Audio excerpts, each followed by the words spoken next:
Hey guys, what is up? Welcome to episode 6 of Convention Help Desk, and today I'm talking about private photo shoots. Photo shoots that are, well, private. So to start, what is a private photo shoot? Well, a private photo shoot is when you contract with a photographer, and then that photographer takes your picture rather than showing up to an event like a public event. So, one way or the other, you two talk, or whatever, or whoever's in your group and the photographer talk, and you work out a time to meet up with them, and you pay them for their services. So it's similar to like school photos, I guess, in a way, but the easier way to do it is talking about family photos, but those don't exist anymore that I know of, and school photos do. But school photos are technically different because you're not physically doing anything but getting your picture taken. So at a school, you would sit down and they would take your picture, and the school pays for it and everything. But your parents actually give you the money to pay for the pictures you get back. That's pretty much what you're doing, but you're the one doing it now, or your friend or whoever is paying.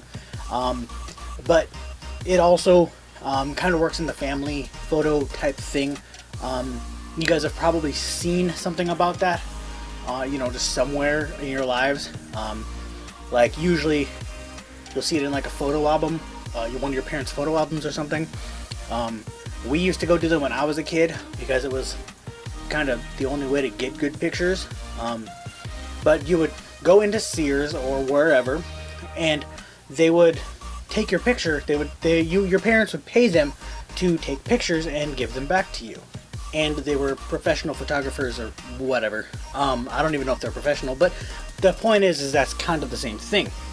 So the similar things would be for the private photo shoots for a convention or for your cosplay. What you're going to do is there's two ways to get a hold of a photographer. There's one, the first one, which is the easier one, is usually on like a Facebook page or a forum or something for the convention specifically. There will be quite a few people saying, hey, I'm a photographer, I have some spots opened, who wants to hire me, basically. And then they'll like share their page, and they'll show what their work is like, and then if you like them, you can just say, hey, I want my picture taken, what's a good time? And then you guys work out what time is good. The other way is the complete opposite, which is you asking for one. You can go searching and then message them. Like you can go searching for people, but that kind of works in the first thing I said, because you're looking for a post or something.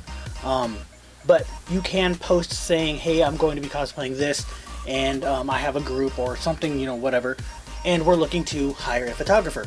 We want professional looking pictures. We don't want just haul shots, which haul shots are where the guy comes up to you, hey, can I get a picture? And then they get a picture of you, and then they walk away, and you hope to find it. But this one, they contact you. You have like a contract usually, something that says like you'll get the photos within a certain amount of time. It's going to cost this much, something. And then we're going to get into the cost too in a second here. But you're going to say, I need photos taken, and someone's going to say, hey, I take photos, and you're going to talk. That's pretty much all it is. Alright, so there are a few things you need to ask your photographer. Make sure of. First, make sure you know what you're paying. Make sure you know the price. And I will talk more about pricing in a minute. But also find out what the time slots are that are available. And then that's when you guys can work out which time slot is best for you. Also ask about editing. If they do editing, that's probably pretty cool. If you have a character who's got special effects, that would be a very awesome thing if they're very good at editing. But if they're not very good, don't worry about it. I don't have the best pictures. One of the people that I contracted, they don't do editing, but their photos are fantastic. So their quality was amazing. So I liked them. I want to work with them again. I just don't have the money to. And we actually still talk. So that's a good thing too. If you get along with your photographer and you really like it, you really like their work that they've done with you, try to be friends with them. And then, some people will say try to be friends with them so that you might get a discount for a friend, but being a friend, getting that discount, but don't do that. Don't ask for discounts. If they offer it, sure, go ahead. But if they don't be friends with them just to get a discount. Be friends with them because you like their work, and work with them again because you like their work. And last is ask them how long they normally would take to get, you know, your pictures back. So like an ETA, estimated time of arrival or whatever, what that'll be for the time you'll get your pictures back. Some of them might say 2 to 3 months, some of them might say 5 months. If they have like hundreds of pictures they're going through, it's going to take a while. It depends on where you are on their list. If you're like the last person they're photo shooting for, then you're going to be like on the last of the list to get your shit back. So yours is going to take probably like a year to get back. If they have like 50 people that they have to do like 50 pictures each, then they're going to have, it's going to take a while. So if you're really early on, or you're one of the first like 10, give it about 2 months, 3 months time, and that's about how long you're gonna be waiting. So just a couple things to know. I have 4 things here. The first one is bring your money in cash. Don't do it in PayPal. Do not pay them early. I don't care who it is. I don't care if they're the most trustworthy person in the world. Don't pay them early. I've had one cancel on me and not get back to me ever again. Like, they haven't messaged me since. So if I paid them ahead of time, I'd be screwed. I'd be out that money. And then you never know if that's gonna happen. And then the other one is, it's just a hassle to have to go through the process of refunding. And even if it's not their fault and they have to refund you, maybe they have to cancel, but they can refund you, and they do refund you. It does make their PayPal look bad. If you have to refund people on your PayPal, it still makes your account look bad to the PayPal people. It looks like you keep returning money to people for services, and it makes you look bad. So it's just a good idea to not pay them ahead of time. And then a lot of photographers are okay with paying in cash. I've never had one that wasn't, so that's always good, because that way they're getting the money from you, and you, right when you're starting, you meet up with them and they say, okay, well, I need the money before we start, just, you know, so I know that you're paying me, and I'm right here with my camera, so I'm obviously doing this. And then you pay them and they do it, and it works out perfectly that way. And that's my favorite kind of photographer, is someone who does something like that. So the second one, and it should be obvious, is know where you're meeting. Like with my photographer that I had do really good. Well, I had 2 actually that did really good. One of them did editing, one of them didn't. But I knew the exact areas we were meeting at. I even said, hey, do you know these areas? We can meet there. And it worked out. We knew where we were meeting, and we met up with each other just fine. Nothing happened. There wasn't any miscommunication because we knew the areas. So even if you have to go early, like say you have a photo shoot that's private on Saturday, go to that area, like look around for the area or ask around where that area is on Friday. That way you know where you're going. And actually the third and fourth things are kind of the same, and that's to know common poses and pairing poses. I put them as 2 separate things, but I put common pairings and common poses for the fourth one, like as a slash, like common pairing / poses. And then the one above it I put know your poses. So they're kind of the same, but it just depends on if you have people with you or not. So if you're alone, poses are a little more different. They're a little more difficult to figure out because you're alone. If you're with people, it's a lot easier to pose, and there's a lot more photo opportunities. If you're with like a group of 3, like say me as Sora, then a Riku and a Xemnas, it's possible to do photos of just me as Sora, just Riku as Riku, and just Xemnas as Xemnas, and that's good for 1 each. And then there's always Sora and Riku. There's a lot of poses for Sora and Riku, and then there's also a lot of poses for Sora and Xemnas, and then Sora, Riku, and Xemnas. So that's a ton of poses just right there. That's already almost all your pictures, just 1 each of those. So that's really good to know all of that kind of stuff. So this last part is the things to be aware of. This is just keep this in the back of your mind, just so you know what to expect. So 2 of the 3 things I have here are pricing. They have to do with the price. So I'm gonna just kind of talk about that.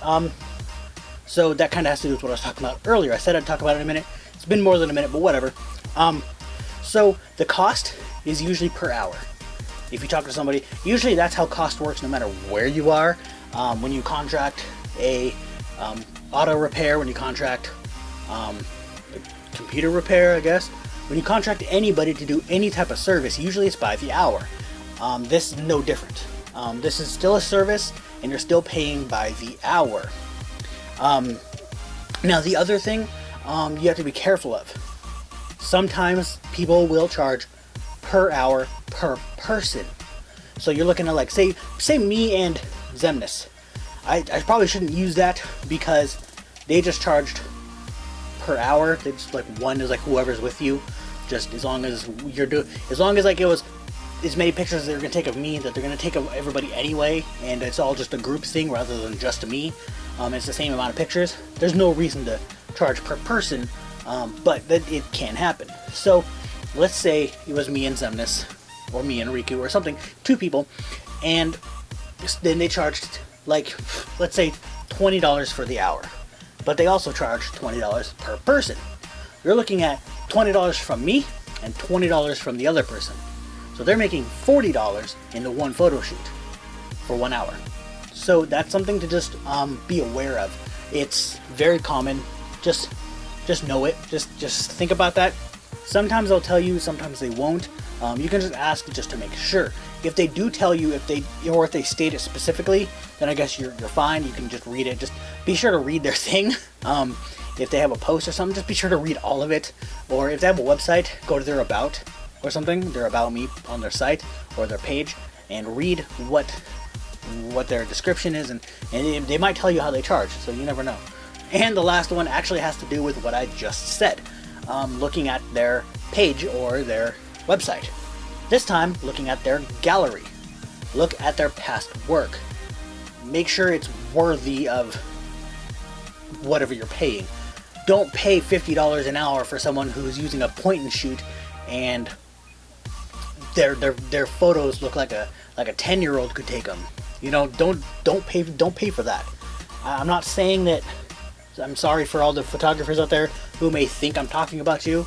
If you think I'm talking about you, I'm probably not. I'm just using this as an example of a super exaggerated example. I've never actually seen this, so I've never seen someone charge $50 an hour, first off, and I've never seen anyone charge who takes pictures that look like a 10-year-old took them.